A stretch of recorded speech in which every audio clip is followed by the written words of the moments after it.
speakers for today. With us today, we have from the University of Southern California, Cynthia Barbosa Wilkes. In addition, we will have from the Social Security Administration, we have Doug Nugent and Cheryl Boyd. And from the U.S. Department of Agriculture, we have Angela Cali. We would like to take the opportunity and welcome you guys today. Appreciate you attending and presenting to the individuals who have registered for this conference. And we look forward to hearing a lot of good information that we can take back to our partner groups. With that being said, Cynthia, the floor is yours. Wonderful. Thank you so much for the introduction, and thanks for everyone for coming today. So today I'm here on behalf of USC's Price Center for Social Innovation, and we conducted a research project with the Promise Zones from November to January of this past year. So today I'll be presenting preliminary findings from a project we launched. The goal was to explore relationship building and collective impact work. So we structured waves of interviews with Promise Zone coordinators and federal liaisons from 6 urban, 4 suburban, and 3 tribal Promise Zones. So across all interviews, it was clear that building and maintaining relationships involved emotional labor to manage peers, partners, and personal feelings. So emotional labor involves managing the emotions you feel and express on the job. So particularly in jobs that require building and maintaining relationships, emotional labor represents that interpersonal work that people need to do to bring groups together, but it often goes unrecognized, unrewarded, and it's often undervalued, even though it's an essential part of many workplaces. Importantly, emotional labor often falls disproportionately on certain populations, including women and people of color, placing sort of uneven burdens on workers, meaning they carry different workloads and different types of work that might not be reflected in a formal job description. So emotional labor can often contribute to burnout and workforce turnover, again, disproportionately affecting certain groups. So we care about those effects, not just for the impacts they have on people, but also on our organizations and collective work together. So my goal in this presentation is to reveal the different ways in which emotional labor manifests across the Promise Zones and collective impact work more broadly. Because if we make explicit the demands of emotional labor, we can work to address its potentially harmful consequences. So again, whether stemming from conflicting priorities or personalities between staff, donors, partners, or community members, Promise Zone coordinators often described feeling emotionally wiped out at the end of most days from working in such a dynamic environment. Some of the emotional labor happened just because of the type of work. So working with people creates labor, managing relationships and encouraging people to continue to collaborate, that's effortful work. Some of the work was produced by the dynamics of collaborating, whether motivating partners to work together or managing conflicts. And that includes both avoidable conflicts from misunderstandings and miscommunication, as well as those conflicts that are really inherent to collaboration, like the fact that different partners have different interests and priorities. So overall, interview respondents resoundingly expressed considerable emotional labor from the Promise Zone work. So you can see a couple quotes here. I'll let you read them yourselves rather than reading all the text aloud. But in unpacking emotional labor in Promise Zone work, there were really sort of 3 main sub-themes that arose from the interviews. So first, high turnover across partner organizations and collective impact demands emotional energy to renegotiate values and collective goals with each new person. So turnover is a consistent challenge that demands extra emotional effort because you're building, maintaining, and rebuilding trust across new partners. With goal alignment and continuous communication being key pillars of collective impact work, Turnover presents this pressure to foster trust in relationships quickly to avoid losing that momentum and engagement you have with partners. So you have to renegotiate values and collective goals with each new person. And this is especially true of turnover at the leadership level, where key decision makers with different priorities are stepping in and out. But even day-to-day staff often wear many hats in backbone and community-based organizations, meaning a lot of institutional knowledge leaves with them when they go. So it's challenging to develop and maintain a strategic plan with high turnover at the top of the organization, with old leaders leaving big shoes to fill and new leaders arriving with different sets of priorities. With collaborative work being just a portion of what each partner organization does, often each partner has a point person responsible for engaging promise zone efforts. And when that person turns over, it can be incredibly destabilizing for the relationships between organizations. Then, given that these interviews were conducted in November 2020 through January 2021 at the height of COVID, a significant portion of the discussion concerned the challenges of relationship building and relationship management in teleworking contexts. Many respondents echoed the sentiment that the informal conversations that happen in the hallways before and after in-person meetings were some of the most generative interactions for building trust in collaborative relationships. In the absence of those informal encounters, it's much more challenging to gain insight into the dynamics of a partner organization, which makes it harder to anticipate the obstacles and also the opportunities for building shared understanding in collaborative work. What sets collaborative work apart from turnover in any one organization is the fact that new hires not only need to be brought up to speed on internal processes, procedures, organizational mission, but also the collaborative processes, procedures, and collective goals. So again, negotiating goal alignment between organizations requires developing that trust, and trust is developed through relationships that take time to build. A second theme is that when people feel that they can be their authentic selves, even if it's only with one other colleague, they appear less emotionally exhausted from the work. Throughout all of the interviews, it became clear there was the need for some sort of emotional relief in the form of a colleague to talk to about work-related occurrences or a formal convening to openly discuss emotional well-being on the job. So different promise zones approach social support on a spectrum from sort of formal to informal. Some provided formal modes of supporting by practicing weekly check-ins, convenings with partners. Others sort of lacked an environment like that, and workers just relied on informal modes of support to sustain themselves on the job. Again, the presence of a colleague within the promise zone where the relationship allows for full sort of authentic self-expression was described as a really important social support mechanisms for buffering against emotional exhaustion. Many respondents in leadership roles described priding themselves on creating environments for authentic self-expression. The underlying reasons seem to be both to help employees cope with the challenges of community-based work, but also to help develop a culture of empathy and support. So to the first point, even in environments where there aren't necessarily formal practices for sharing emotions, employees would informally gravitate towards colleagues where they felt it was safe to be honest about how they were feeling, to vent and cope with the stresses of the job. In both formal and informal cases, what's clear is that the authentic emotional self-expression in safe spaces and safe relationships helps buffer against some job stress.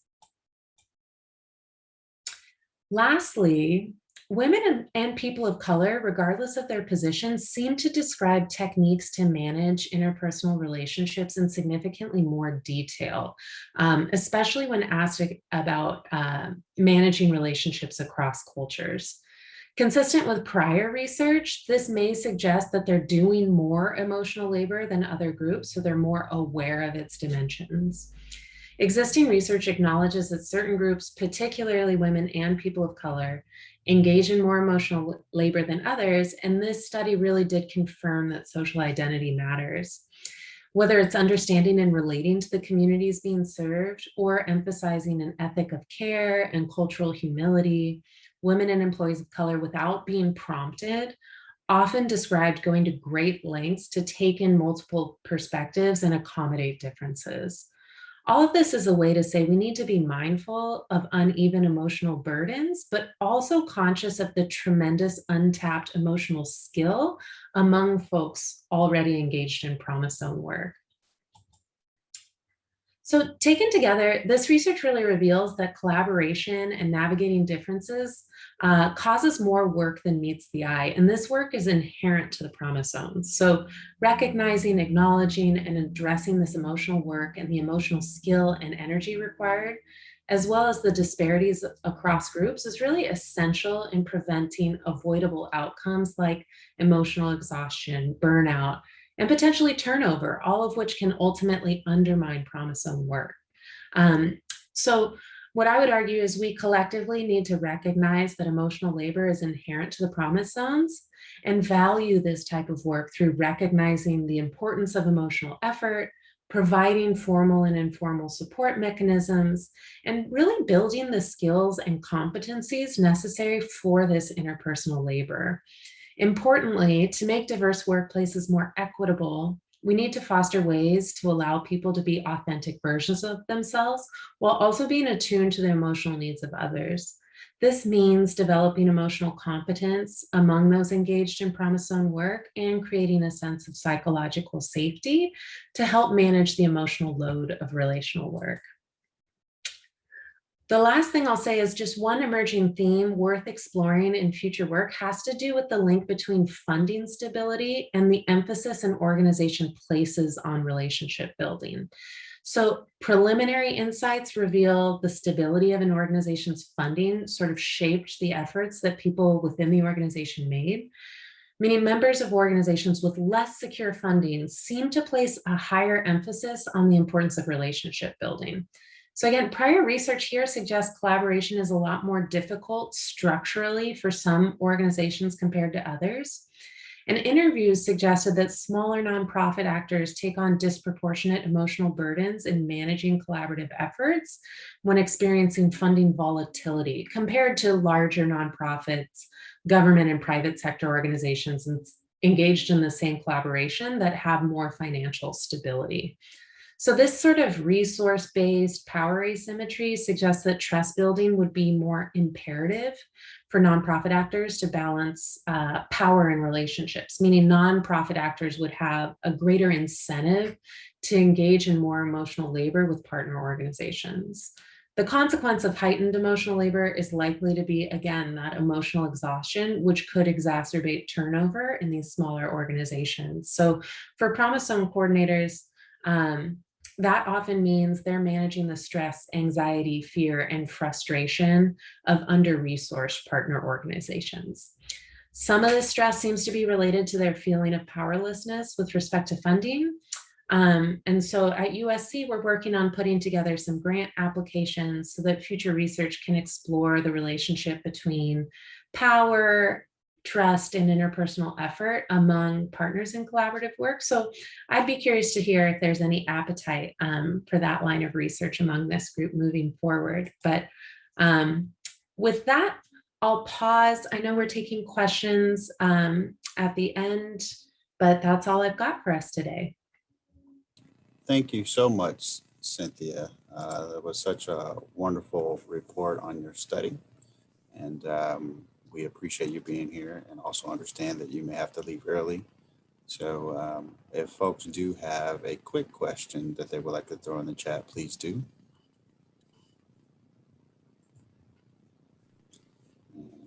Not seeing any just yet.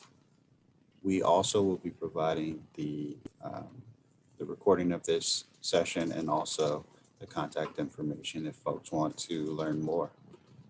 So with that being said, I want to turn it back over to our moderator. Okay, we do have a quick question. Any updates on the pandemic impact in regards to emotional labor? Yeah, it's a great question. I don't think there are any conclusive findings in the research yet because the pandemic isn't over yet. And so we're still very much learning how people are acclimating. But I would say a strong line of research that's emerging is all of the emotional stress that goes with these blurred boundaries between your work and your home life. So all of the dynamics in your home life changing and increasing sort of emotional burdens when you're at home, and then the sort of strain that teleworking puts on some folks. There's also a tremendous emotional burden among folks who are still working in person, sort of fear of contracting COVID, fear of their own health and safety, managing those sort of anxieties, along with sort of the economic downturn that are basically placing folks in a position where emotions are heightened both at home and on the job. And those two domains are more blurred than ever before. So there's less of an opportunity to sort of leverage one domain or the other to recharge from the stresses of the other. And so that's what we're starting to see, is that emotions are heightened across domains in people's lives, and the pandemic is sort of exacerbating that by blurring the boundaries between work and home. Does that answer your question? Oh, I see another one. Suggested solutions to emotional labor: take more time off. Time off to recharge is, I'm never going to say no to replenishing your resources with some time off. There are actually some strategies. So some forms of emotional labor are more taxing than others. So whenever you feel like you have to suppress what you're feeling, or you have to fake it to make it, to sort of get someone to respond to you in the way you think will be beneficial to the job, those are sort of scenarios in which you're sort of forced to be a little bit inauthentic. You're not able to be as genuinely self-expressed. When you're able to be genuinely self-expressed, you can express emotions on the job, and it's not as taxing because you're not dealing with as much personal inauthenticity. And so there are some techniques that I can follow up with some resources on different ways to sort of reframe the situation you're in. Sort of, it's almost like different perspective taking exercises. So before you have an angry reaction or a frustrated reaction, you can sort of reframe the situation, take perspective of the other folks you're engaged with, maybe tell yourself a different story about why they might be coming to the table with that sort of energy, that can actually get you out of a place of needing to suppress your anger, because then you feel sort of empathy or sympathy for that person. And then you're not suppressing yourself and artificially being polite, but you're genuinely interacting with them from a place of curiosity, just as an example. So there are definitely techniques to sort of recharge, cope by spending time with loved ones, exercising, eating well. All of the standard staples for managing stress generally definitely will help with the stress of emotional labor. But there are also some techniques to get yourself out of having the type of emotional reaction that wouldn't be appropriate at work, to put yourself in a place where you're changing what you feel so you don't have to be inauthentic about what you express. All right, thank you so much, Cynthia. I would like to turn things back over to our awesome moderator, Silas. All right, Cynthia, again, thank you for taking time out today to share that information with us. We will keep the show moving on. Up next is Angela Callie from the U.S. Department of Agriculture. Angela, the floor is yours. So good morning and good afternoon, depending on what coast you're on. I appreciate everybody who can attend today. I'm going to be providing a quick and general overview of USDA's Rural Placemaking Innovation Challenge. But before I do that, what I do want to do is, for those of you who've never heard of the Innovation Center, I have put up here a quick little word bubble that some of our stakeholders have provided to the Innovation Center, some adjectives, and I hope that as you come to know the Innovation Center, you start associating some of these adjectives as you get to know us as well. So let's get to the subject matter. So what is the World Placemaking Innovation Challenge? We were first requested by the House Committee in fiscal year 2020 to support placemaking approach that would include broadband in order to maximize the effectiveness of investments in rural communities. We were asked to do this by issuing requests for proposals that would identify public-private partnerships or partnerships with expertise and experience working with rural communities in placemaking as a way to foster the adoption of broadband services and the creation of social and cultural vitality in rural communities. The Innovation Center was pleased to serve as that lead coordinator to this call of action, which we then ended up calling the World Placemaking Innovation Challenge. And for those of you who are familiar with it, we nicknamed RPIC. The purpose of RPIC is to support funding for technical assistance and training to rural communities for placemaking planning and implementation. We do this through the awarding of cooperative agreements to qualified entities who then deliver that assistance to rural communities. When we got the original call to action, we were asked to ensure that we develop selection criteria for awards that consider geographic and ethnic diversity, as well as such factors as the revitalization and shaping of future town centers, and to include a community or county's well-being for economic vitality. We were to ensure for full communities' participation in creating growth strategies in the process of placemaking. So part of RPIC's call to action from Congress was for us to develop an understanding of how our programs can serve as drivers for helping rural communities be more vibrant. Our expectation that funds were to be used to help enhance capacity for planning and implementation of broadband access, the preserving of cultural and historic structures, and to support the development of transportation, housing, recreation spaces, and to help grow places where people want to live, work, and play. Last year, we were given $1 million in funding for this initiative, and we received more than 60 applications, of which 35 were deemed eligible for scoring. We were able to fund 5 cooperative agreements, 1 in each of the 4 regions across the nation, and 2 were awarded in the Midwest. We believe because of the robust responses from our stakeholders last year, Congress provided us $3 million in funding for this fiscal year. So we were able to issue a notice of funding availability, which was issued in May of this year and closed July 26th. We have received over 80 applications. We are now in that review process, and we expect to award our applications by the end of September.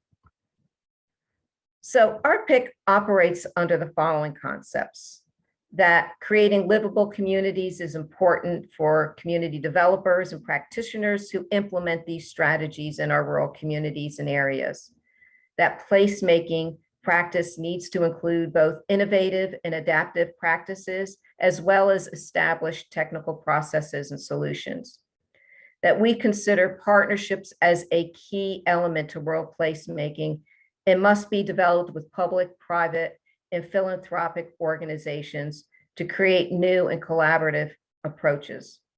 That placemaking contributes to long-term investments and therefore supports a community's resilience, social stability, and collective identity.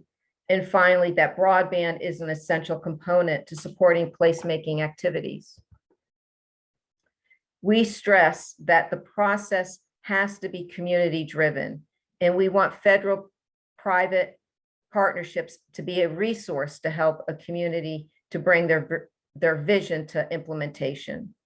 That state, local, and federal partners can be connectors to supporting a community's vision, to helping them to get their ideas into reality.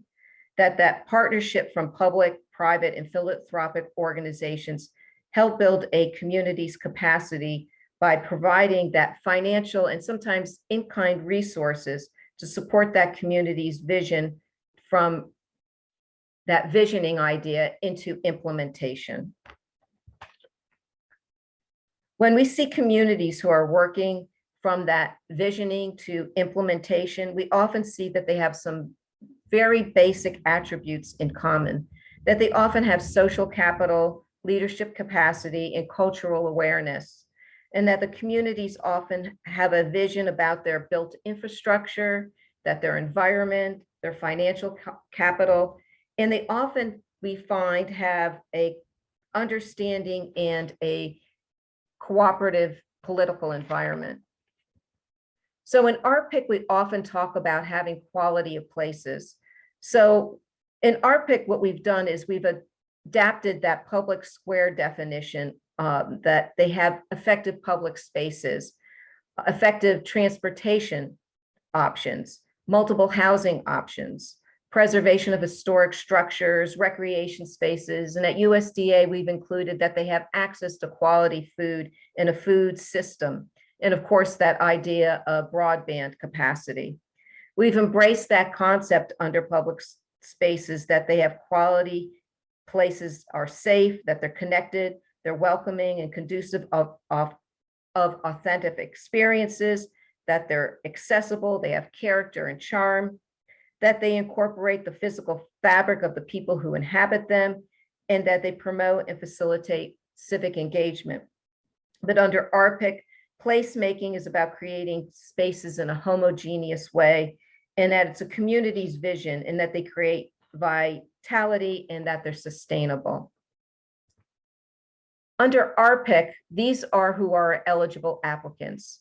So that they are federal tribes or native tribal organizations, institutions of higher education, nonprofit organizations who hold a 501(c)(3) status, and that they're small private business entities meeting the small business size standards. But not to only meet these size standards or to be one of the eligible applicants, but they must demonstrate a capacity to deliver placemaking or have economic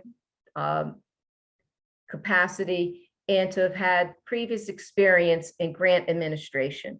And we ask for that, having that previous capacity, because we don't want this to be a learning experience. We want them, these entities who are delivering this process in a community, to be well established in the field of placemaking.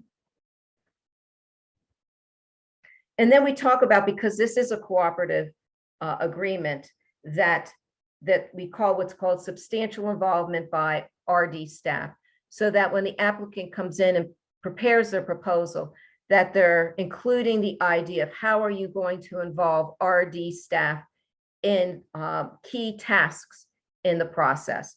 And that could be something like joint convenings. How are you going to do joint training? The development of materials or outreach materials, because in this process of substantial involvement, RD wants to be a connector. We want to be involved in building relationships in the community, and that we can be a good resource for the awardee, or what we call the cooperator, in understanding how to be connected to other federal resources and how to be connected to other resources within rural development.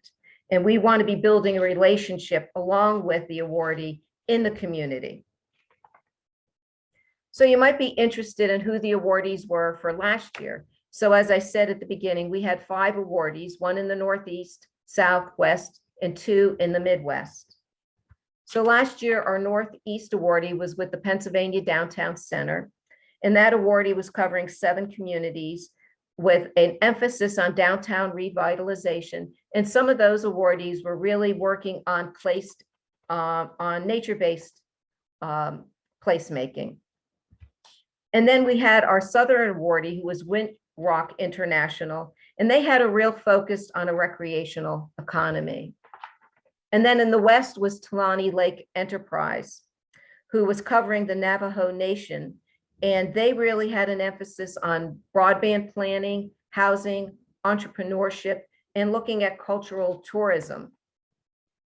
Then our awardee in the Midwest, at least one of them, was covering 2 states. And they were looking at multi-sectorial partnerships, housing development, workforce development, broadband planning, and looking at the cultural amenities in the area.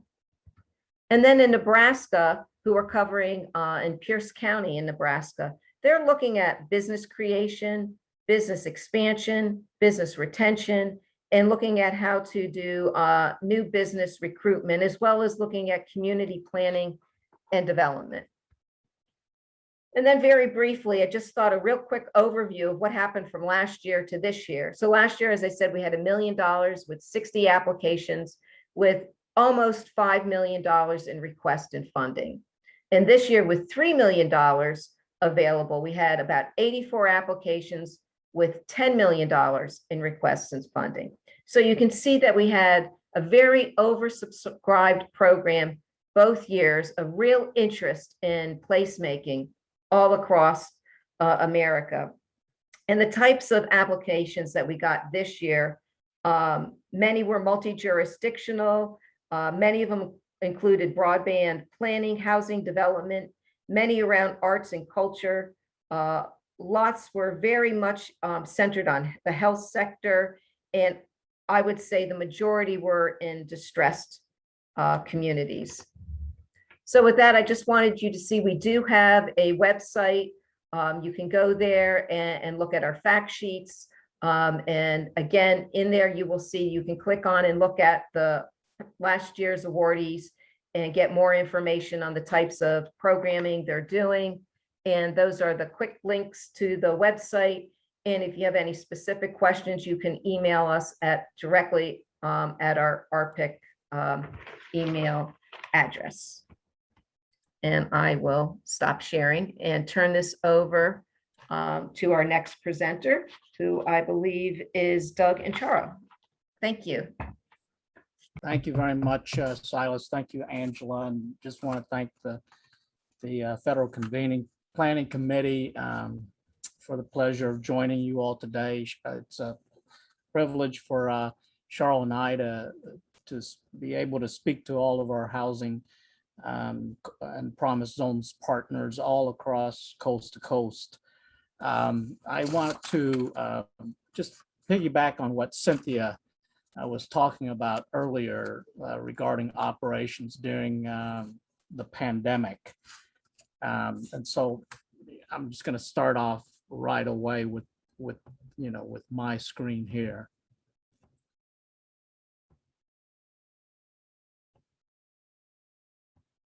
So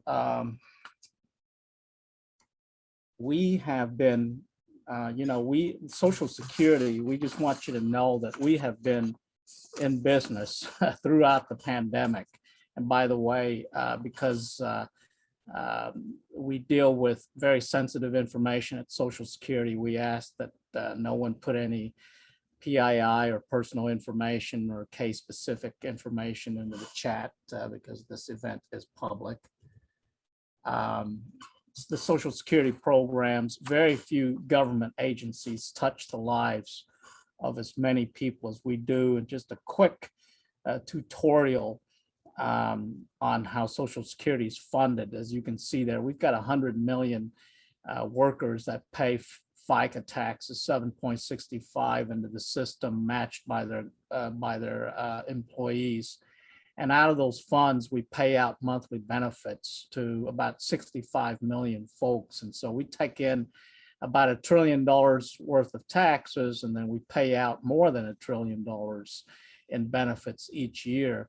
There's about 6 to 7% of the population that is still covered by another source of pension and retirement funding than Social Security, but we do pay benefits to over 73 million individuals, consisting of 42 million retirees and 3 million of their spouses and children, 9 million workers with disabilities and 2 million dependents, 6 million surviving widows, widowers, and children and other dependents of deceased workers. So you can see there right off the bat, Social Security is much, much more than just simply a retirement program. A third of our beneficiaries are disabled and survivors, dependents of workers.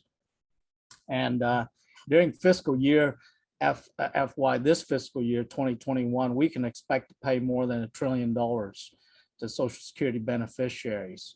And most are retirees, as you can see there. In addition, we expect to pay nearly $58 billion in federal benefits to a monthly average of about 8 million recipients of supplemental security income that depend on that financial umbrella to keep them going.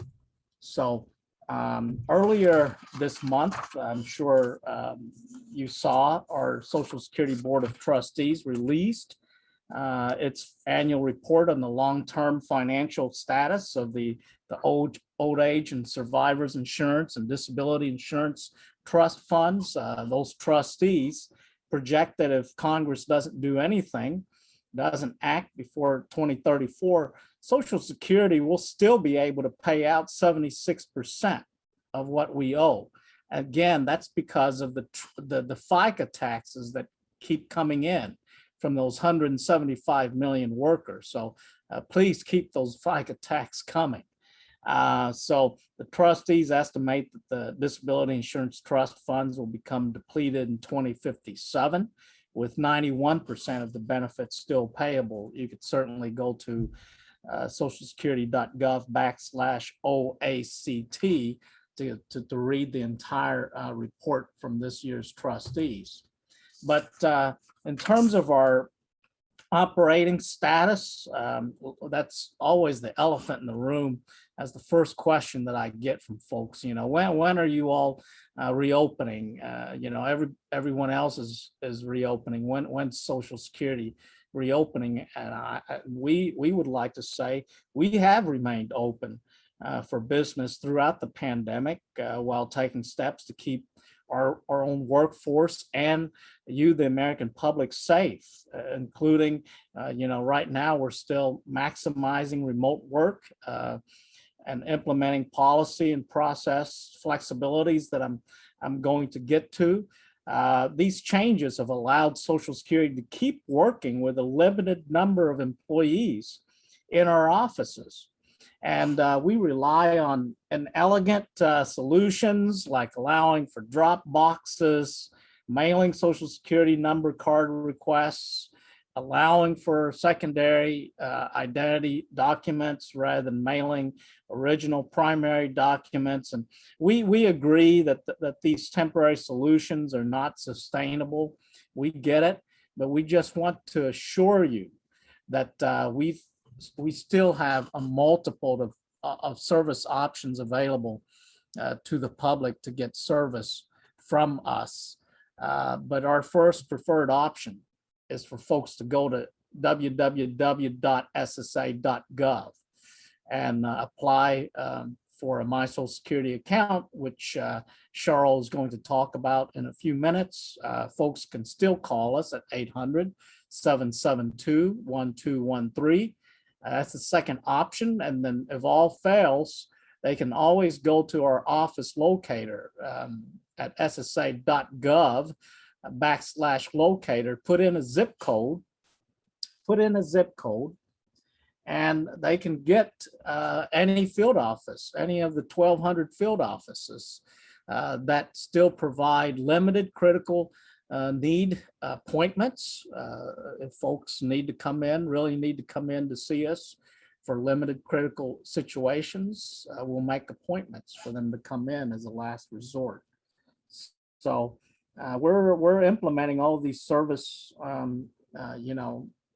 improvements within the framework of our workplace safety plan. We're trying to get more folks back into the field offices to provide more in-office appointments. So we are also reaching out to those who may be most impacted by our office closures. Our office reentry plan will be phased. We have to take into consideration health conditions and any applicable labor obligations before we proceed. So we also, during the pandemic, we've been able to serve, again, through a variety of innovative approaches like providing Social Security Express interviews where folks can we conduct interviews via video through Microsoft Teams. We can speak, you can speak to a live Social Security representative from a number of community organizations, institutions across the country. We're trying to, pre-pandemic, we were trying to set up a couple of these video units at a couple of locations in HUD and Vision centers across the country, and we're still proceeding with that, but because we're still on maximum remote work, it's hard to get equipment set up, but we'll get there. But for other types of express interviews, we do have the video interviews available in our offices that connect with a variety of community organizations across the country. So folks can click on that orange bar at the top and subscribe to our COVID-19 updates, where you can get really daily updates if we have any policy or programmatic procedural changes or updates, service changes. You could certainly get the updates here. But here's where we're going to ask you for your help, and this is why Cheryl and I are on this call. This is the supplemental security income benefit page that we have. During the pandemic, as you all know, this SSI program is a program that's based on need for folks with limited income and resources, and we have been down 20 to 30% in our SSI claims volume. And so we really need, I, as the communications director and my other counterparts in the other 10 regions, we really need to connect with state, county, and local offices, community-based organizations, advocacy groups, anyone who can serve, who can help us reach the people who face barriers. And I'm talking about the aged, those with limited incomes, limited English speaking, those who are facing homelessness, those who suffer mental illness, or if they're recently released from incarceration. We really need to be in contact with them. So if you know of groups, of course, yourselves, if you know of groups, organizations that have an existing relationship with these populations and are able to help someone complete an application for SSI or provide us with leads and referrals, please ask those groups to reach out and contact us directly. Again, my contact, I'll put my contact information along with my colleagues in the chat box in a moment. But we also created a special page, information for helping people helping others like yourselves, a third party who help others answer their Social Security and SSI related questions. So we highly encourage you to use this BEST screening tool with your clients, ssabest.benefits.gov.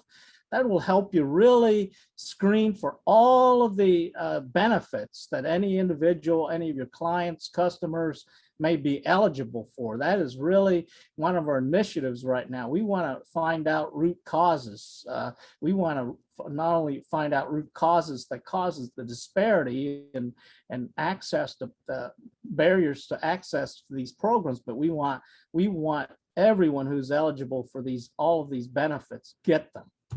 Okay, so it all starts with creating that My Social Security account at ssa.gov/My Social Security, and then you could do it on your phone, your tablet, your computer at home from the convenience of your home. And again, just to remind you, these are the ways that you can contact us. Please reach out to us. We're here. Follow us on social media. And so with that, I'm going to do a quick pivot and also now share with you this public service announcement that we have been playing around the clock, around the country. The life of every child is precious.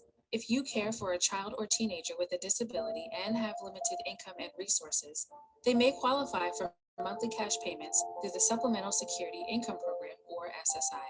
Call Social Security at 1-800-772-1213 or visit ssa.gov/SSI Kids to learn That's ssa.gov/SSI Kids. Message produced by Social Security at U.S. taxpayer expense.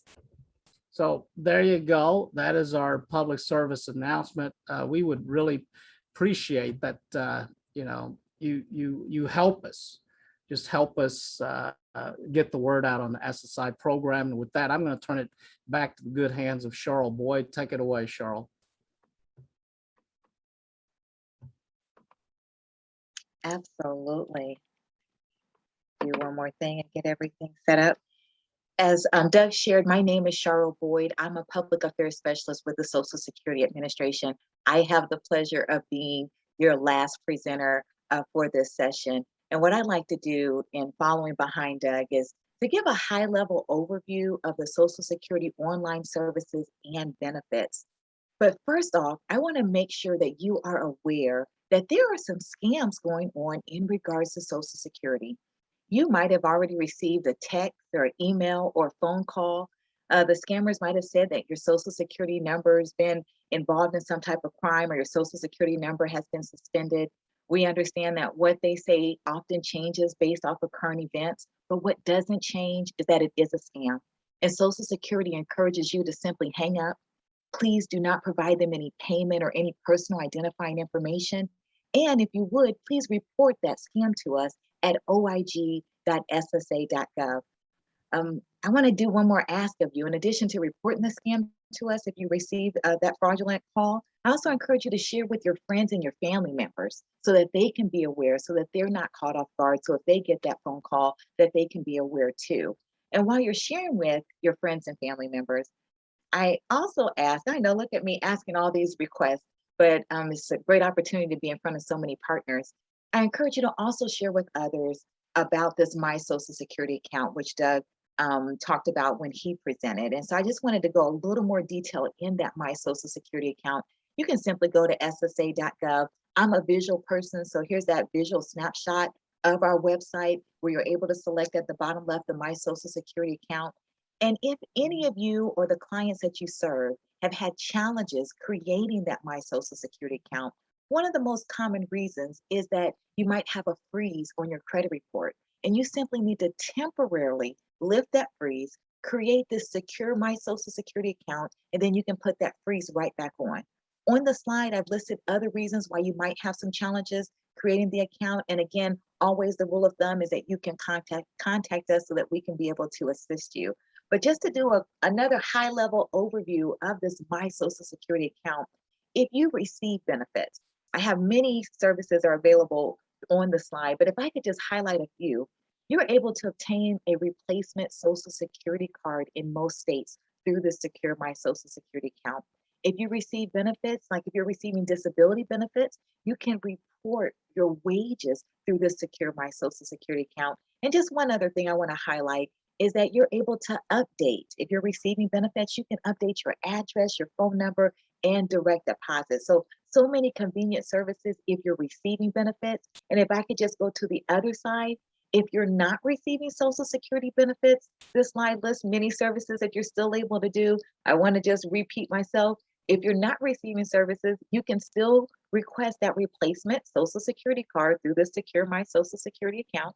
You can check the status of an application or an appeal through this account. And I just want to kind of go to my anchor. You are able to obtain that Social Security statement through the Secure My Social Security account. And that Social Security statement, it is one of Social Security's most far-reaching educational tools. So as you're working with clients, helping them to create the My Social Security account and obtain their Social Security statement, it empowers them because it helps them to understand how Social Security is with them through life's journey, whether we're talking about retirement benefits, disability benefits, or benefits for their family. So again, you can obtain that Social Security statement by creating that My Social Security account. We do mail the statement to individuals who are 60 and over and do not have a My Social Security account. So that's my high-level overview of just some of our online services. I want to end my segment by talking about providing a more of a high-level overview of benefits. So with Social Security, as you work and your wages are taxed for Social Security, you earn credits or quarters of coverage. Now, the most credits you can earn in a year are 4. And a credit this year in 2021 is $1,470, again, of those wages being taxed for Social Security. If I could kind of summarize it, if a person had wages of $5,880 taxed for Social Security, they would earn all 4 credits this year. And I start with that, and you see a nice little example at the bottom of the slide. In order to be eligible for Social Security retirement benefits, you basically need 40 credits. That's the 10 years of work. So you might have clients that ask you questions about Social Security and eligibility. So when we're talking about Social Security benefits, you have to have worked and paid in enough in order to be eligible for the program. And so basically that's the 10 years of work, the 40 credits. Now, a person's age, when they start a Social Security retirement benefit, it permanently affects their benefit amount. So I'm sure that you might also have some clients that ask about, how will their age affect benefits and when can they start benefits? And so here is some excellent information. On most of the slides, I have URLs at the bottom where you're able to go and get more information. But to the left is a chart, and it's our full retirement age chart. So for yourself, I know you're a partner, but you're working, you're paying into Social Security. You see the year you were born. Next to it is your full retirement age. If we go over to the right, I have some bullets. The middle bullet explains that if you waited until your full retirement age to start your benefit, you get your full amount. Top bullet explains that if you start benefits anytime before your full retirement age, then you permanently reduce them for each month you receive it early. And the earliest you can start benefits is at age 62. Bottom bullet explains that if you choose to delay your benefit, that means you don't start it early, you don't start at full retirement age, but you delay, then you're increasing your benefit for each month you delay. Will give you those increases up to age 70. So to say that differently, there's no advantage to delay receiving your benefit after age 70. And I want to make sure I'm clear, your benefit doesn't start automatically at age 70. It only starts once you do the application for it. But here is information to help someone understand about how their age when they do start that benefit, how it permanently affects that benefit amount. A fabulous online tool that I think would be helpful for yourself and for you to share with the clients that you serve is Social Security's Retirement Estimator. This estimator is a convenient and secure and quick financial planning tool. It has your Social Security wages behind the scenes, and you get to put in some what if scenarios. And based off of those scenarios, it gives you estimates of your benefit amount. So if you're wanting to know if you had an increase in wages, how would that affect your Social Security estimate? Or if you retired early, maybe stopped work at 62, but didn't start benefits till 67, how will those 5 years of zeros affect your benefit? Whatever your scenario is, and for the clients that you serve, I encourage you to utilize this retirement estimator so that you can have that information. Want to just finish the segment by going into just a little bit of detail about the benefits that are available in addition to the worker. So we've been talking about as you work and paying the Social Security, how the benefits you're eligible for in your own record. But when you work and pay the Social Security, you also insure your family. And so on this slide, I just combined benefits for spouses. So over to the left, you can kind of see, again, high level overview that if the worker is alive, the spouse could be eligible for up to 50% of the worker's benefit at the worker's full retirement age. If the worker passes away, the chart over to our right, that surviving spouse could be eligible up to 100% of what the worker was receiving. Now, there are certain conditions that need to be met, and ex-spouses may be eligible as well. So I want to let you know again, this is for that high-level overview. Where can you go to get more information? SSA.gov/benefits is a great resource to have a better understanding about spouse benefits and survivor benefits. Just to kind of go to that next level, in addition to our spouse, I want to talk about benefits for our children. And when I say children, of course, we're talking about our biological children, our adopted children, but I want to make sure you're aware that in some situations, Social Security might be able to pay benefits to a stepchild. And so information here talks about benefits that we're able to pay to a stepchild when the worker's alive. Best case scenario, we can pay up to 50% of that worker's benefit. And if the worker passes away for the children, best case scenario, up to 75% of the benefit. But again, I want to equip you with resources. So again, SSA.gov/planners. Our planner tools are fabulous, and you can be able to go there and get more information, especially about child benefits. As I close out, I want to make sure that you understand that If a person was receiving, let's say, benefits on their own record, so they're getting retirement benefits or they're getting benefits as a spouse or a survivor, I want to make clear, again, just high level overview, that their wages, what they're working and earning, may affect their Social Security benefit depending on their age. And so this chart here kind of summarizes it, high level overview. Once a person reaches full retirement age, there's no limit on their wages. And then I'm going to just, again, I want to show you resources, fabulous online tool, Social Security's earnings test calculator. You're able to plug in a person's date of birth, their estimated earnings, their estimated Social Security benefit. Ask them if this is the first year they're getting benefits because we have a special provision for that year. But it helps take the guess and test out of understanding how wages will affect their benefits. So I wanted to, again, equip you with another fabulous tool. And then Doug already talked about SSI. I just want to mention that as you work and pay into Social Security, you also insure yourself for disability benefits. And again, if you receive disability benefits, your spouse or your children may be eligible for benefits as well. And again, ssa.gov/benefits/disability is a great resource. If you need to apply for disability benefits there's an excellent starting kit where you're able to help gather all the information before you would apply. And that's whether you're doing your application online or whether you're doing the application with us over the phone.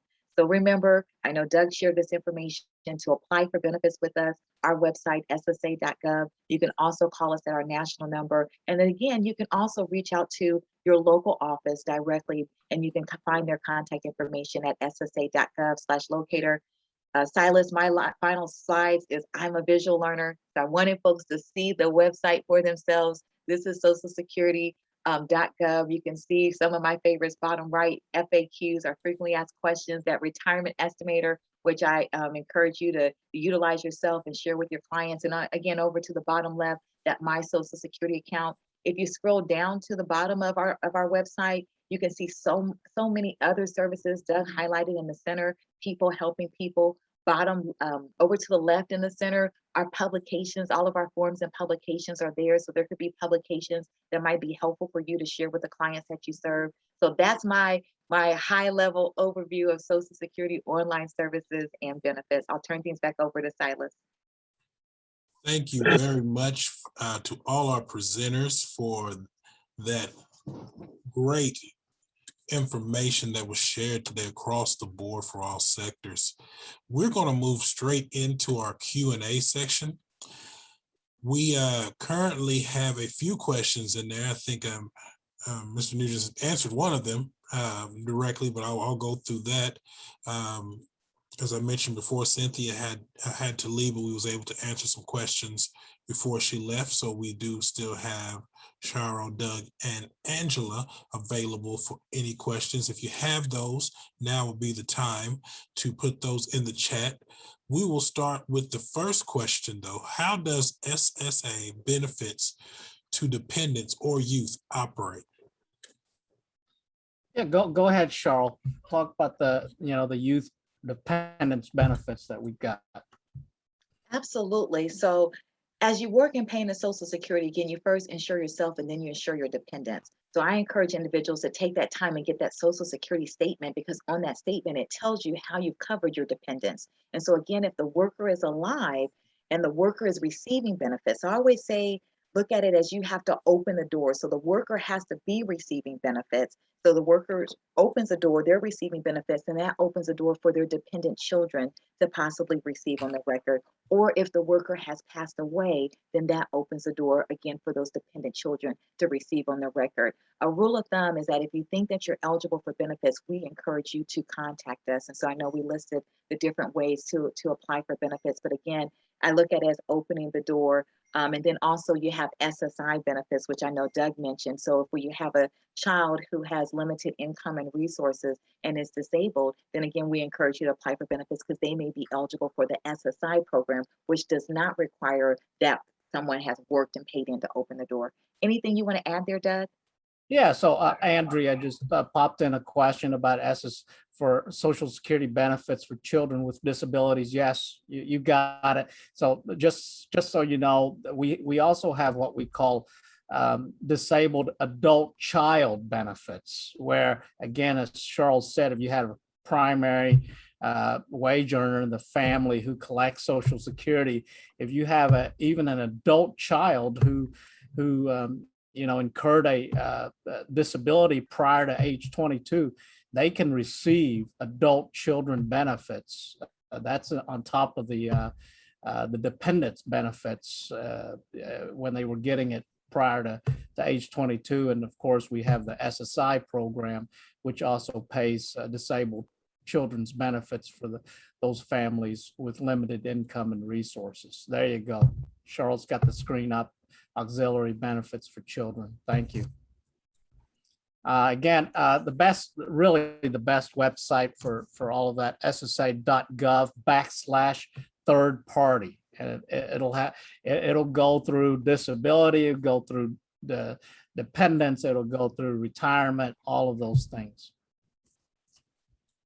We have another question from Mr. Dr. Huff. Can Yes. a person disabled on the job after working 20 plus years receive SSI and SSA funds?